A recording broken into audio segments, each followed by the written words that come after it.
বহুল প্রতীক্ষার পরে সিয়াম আহমেদ অভিনীত রাক্ষস মুভিটি চলে এসেছে। তো আমিও চলে আসলাম এটার এক্সপ্লেইন নিয়ে। চলো তাহলে গল্পের গভীরে ঢুকে পড়া যাক। সিনেমার শুরুতে আমরা একটা কলেজের শিক্ষককে দেখতে পাই। ওর নাম রুশো। ও সে অত্যন্ত গম্ভীর একজন টিচার। আসলে যেমন অনেক টিচারই থাকে অনেক কলেজেই, ওর চেহারা দেখে স্টুডেন্টরা তো একদম ভীত সন্ত্রস্ত হয়ে যেত এবং তাদেরকে তটস্থ করে রাখতো। একদিন রুশো ক্লাস নেওয়া অবস্থায় জানতে পারে কলেজে একটা বখাটে ছেলে তার ছাত্রীর বিকিনি পরা আপত্তিকর ছবি এঁকে তাকে ব্ল্যাকমেল করার চেষ্টা করছে। কিছুক্ষণ খোঁজবাজ করার পরে সেই ছেলেটাকে অবশ্য ধরেও ফেলে রুশো। তারপর সবার সামনে তাকে প্রচন্ড মারধর করতে থাকে। ওকে এতটা নিষ্ঠুরভাবে মারধর করে যে ছেলে চিরতরে পঙ্গু হয়ে যায়। অন্য একজন ছাত্রীকে ব্ল্যাকমেল করাতে রুশো যেমন ব্যবহারটা করলো, এটা দেখে তো কলেজের সব ছাত্রছাত্রী ওর উপরে ভয় পেয়ে যায়। আসলে রুশো কলেজে সেভাবেই নিজেকে উপস্থাপন করতো যেন সে নিজে একাই 100।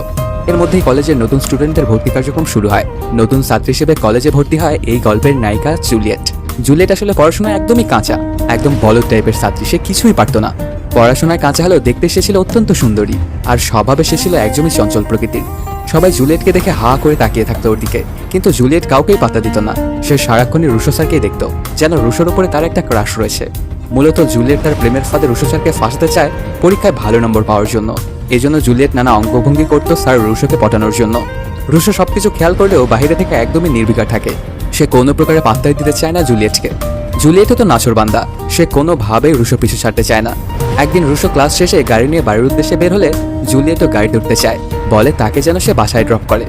জুলিয়েট অনেকক্ষণ যাবৎ ঘ্যান ঘ্যান করায় রুশো আর না করতে পারে না ওকে, তার গাড়িতে উঠিয়ে নেয়। নির্জনে ওরা দুজনে একটা শুনশান রাস্তা দিয়ে যাচ্ছিল। এভাবে যেতে থাকলে জুলিয়েট তার চাল চাচ্ছিল। সে বিভিন্ন অঙ্গভঙ্গির মাধ্যমে আবারও রুশো স্যারের দৃষ্টি কেড়ে নেওয়ার চেষ্টা করতে থাকে।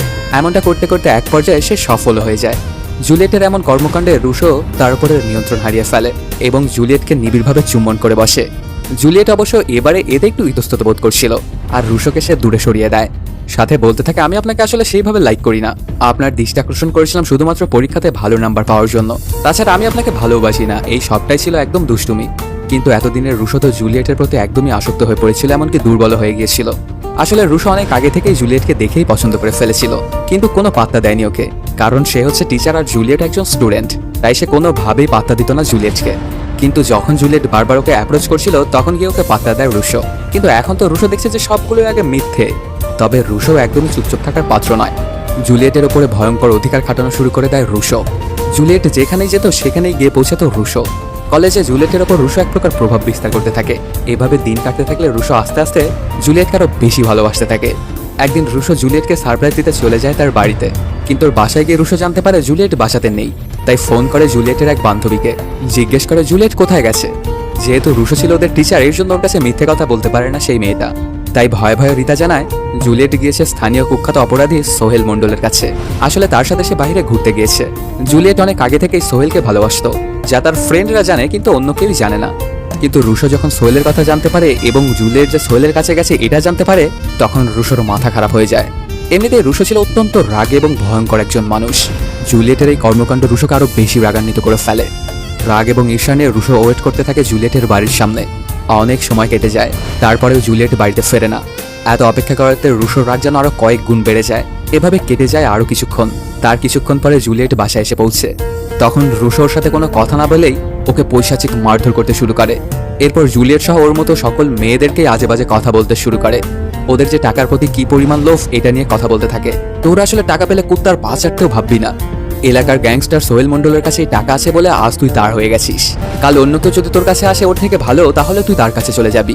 তোদের মতো নষ্ট মেয়েরা এমনই হয়, যারা সবসময় টাকাকেই বড় করে দেখে। এসব বলতে বলতে রুশো মারতে থাকে জুলিয়েটকে।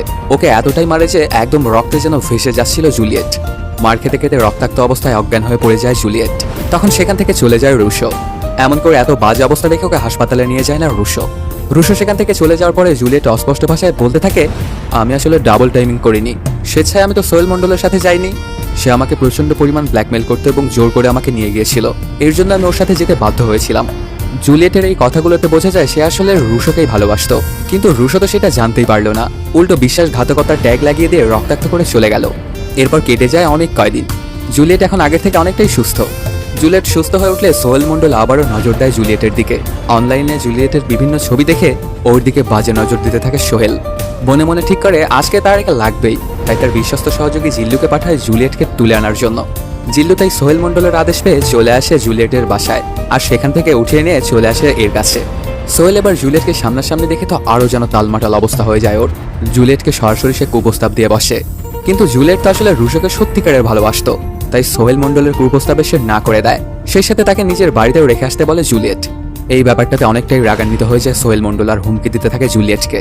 বলে, তুই কি জানিস আমার এই আস্তানার নিচে কিন্তু অনেক মেয়ের লাশ পোতা আছে। শুধু তাই নয়, পুঁতে রাখার আগে সবার স্বাদ কিন্তু আমি গ্রহণ করেছি। এখন যদি তুই রাজি না হস তাহলে তোর সাথেও একই রকমই কর্মকাণ্ড করবো আমি। এইসব কিছু শুনে জুলিয়েটের আর বুঝতে বাকি থাকে না যে পরিস্থিতি যত সামনের দিকে আগাচ্ছে ততই ঘোলাটে হয়ে যাচ্ছে। কি করবে সে কিছুই বুঝে উঠতে পারছিল না। তারপর জুলিয়েট খেয়াল করে দেখে ওর বাড়িতে সোহেল মণ্ডলের দাদি আছে, তাই ওর কাছে চলে যায় নিজে বাঁচার জন্য। নিজেকে সতী সাবিত্রী রাখার জন্য দাদির কাছে গিয়ে সাহায্য চাইতে থাকে জুলিয়েট, কিন্তু লাভ তেমন একটা হয় না। আসলে সোহেল মণ্ডলের দাদি ছিল ওর থেকে কয়েক গুণ বেশি খারাপ। ওর নাতির আনন্দের জন্য সে সবকিছু করতে প্রস্তুত। সে জুলিয়েটকে বাঁচানো তো দূরের কথা, বন্দুকুচারও জুলিয়েটকে ভয় দেখাতে থাকে। সেই সাথে ওকে সোহেল মণ্ডলের কাছে থাকতে বলে, না হলে ওর পরিবার সহ ওর বন্ধু বান্ধব সবাইকেই মেরে ফেলার হুমকি দেয় দাদি। এই জন্য আর অন্য কোনো উপায় না থাকায় সোহেল মণ্ডলের বাড়িতেই বন্দি জীবন কাটতে থাকে জুলিয়েটের। এভাবেই কেটে যায় কয়েকদিন। হঠাৎ করে একদিন সোহেল মণ্ডল এবং তার পুরো গ্যাং মিলে জুলিয়েটের সঙ্গে সেই খারাপ কাজটা করে। ওর ইচ্ছার বিরুদ্ধে গিয়ে ওর সাথে সবাই মিলে জোর জবরদস্তির সহ ওই খারাপ কাজ করতে থাকে। তারা বারংবার এই কাজটা করেছিল ওর সাথে। মূলত সোহেলের প্ল্যানই ছিল এইটাই, কারণ একবার সে যে মেয়ের দিকে তাকায় তাকে শেষ করেই তারপরে ক্ষান্ত হয় সোহেল। ওরা পুরো গ্যাং মিলে জুলিয়েটের সাথে এই কাজগুলো করাতে পুরো রক্তাক্ত অবস্থা হয়ে যায় জুলিয়েটের। তখন রাস্তার এক পাশে এরকম অবস্থাতেই ফেলে দিয়ে চলে যায় ওরা। এর মধ্যে এই খবরটা রুশো পেয়ে যায় এবং ছুটে আসে জুলিয়েটের কাছে। এখান থেকে রুশো জুলিয়েটকে উদ্ধার করে নিয়ে আসে হাসপাতালে। ওর চিকিৎসা চলতে থাকে। ওর অবস্থার খানিকটা উন্নতি হওয়ার পরে রুশো জুলিয়েটের কাছে গিয়ে বলতে থাকে, সোহেল মণ্ডলকে মেরে তার রক্ত দিয়ে যতক্ষণ না আমি গোসল করব ততক্ষণ আমার কোনো শান্তি নেই। আর ওর রক্ত দিয়ে গোসল করার পরে তোমাকে আমি বিয়ে করব, এটা আমার প্রতিজ্ঞা। তুমি একদম চিন্তা করো না, আর তোমাকে আমি কিছুই হতে দেব না। আর রুশোর কথা এবং কাজের মধ্যে ছিল খুবই মিল। একটা বালতি এবং একটা বন্দুক নিয়ে সোজা হানা দেয় সোহেল মণ্ডলের রাস্তানায়। এখানে সেই তাণ্ডব লীলা শুরু করে দেয় রুশো। এক এক করে সোহেল মণ্ডলের অনেকগুলো সহকারীকে মেরে ফেলে রুশো। এতগুলো মানুষও যেন রুশোর কাছে কিছুই নয়। চোখের পলকেই সেখানে প্রায় সবাইকেই মেরে ফেলে রুশো। এরপর গিয়ে ধরে সোহেল মণ্ডলকে। শুরু হয়ে যায় ওদের দুজনের মধ্যকার হ্যান্ড ফাইট। ওদের দেখে মনে হচ্ছিল যেন বাঘে সিংহে লড়াই, কেউই যেন কারো চাইতে কম নয়। অনেকক্ষণ ওদের দুজনের মধ্যকার ফাইটটা চলে, কিন্তু সোহেল মণ্ডল কোনোভাবেই রুশোর সঙ্গে পেরে ওঠে না। রুশোর কাছে প্রচন্ড মার খেয়ে সোহেল মণ্ডল আধমরা অবস্থায় নিচে পড়ে থাকে। তখন রুশো তার বন্দুকটা হাতে নেয় আর সোহেল মণ্ডলের মেশিনে গুলি করে সরাসরি। কয়েক সেকেন্ডের রক্তক্ষরণের মাধ্যমে মারা যায় সোহেল মণ্ডল। এই ব্যাপারটাতে রুশো আবার মোটামুটি অনেকটাই খুশি হয়ে যায়, আর সে খেয়ালই করে না যে পিছন থেকে কেউ একজন তাকে মারতে যাচ্ছে। ঠিক তখনই চলে আসে জিল্লু। আসলে বরবাদে আমরা যে জিল্লুকে দেখেছিলাম এটা সেই জিল্লুই। সে এসেই ওই চেলাটাকে মেরে রুশোকে বাঁচিয়ে নেয়।